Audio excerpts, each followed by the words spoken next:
আলিপুরদুয়ার জেলার মাদারিহাট বীরপাড়া ব্লকের দলদলিয়া এলাকার বাসিন্দা মোহাম্মদ আকরাম একজন অনন্য দৃষ্টান্ত স্থাপন করেছেন। দীর্ঘ ৯ বছর ধরে তিনি বিনামূল্যে বাইক অ্যাম্বুলেন্স পরিষেবা দিয়ে আসছেন। ৪৮ নম্বর এশিয়ান হাইওয়েতে কোনো দুর্ঘটনা ঘটলে তিনি দ্রুত ছুটে যান এবং আহতদের হাসপাতালে পৌঁছে দেন। মানব সেবায় নিবেদিত প্রাণ আকরাম তার ব্যক্তিগত বাইককে অ্যাম্বুলেন্সে রূপান্তরিত করে প্রতিনিয়ত এই কাজ করে চলেছেন।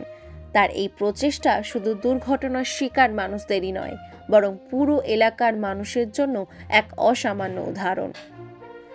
জীবনের একমাত্র লক্ষ্য হিসেবে মানুষের সেবা করাকেই বেছে নিয়েছেন মোহাম্মদ আকরাম।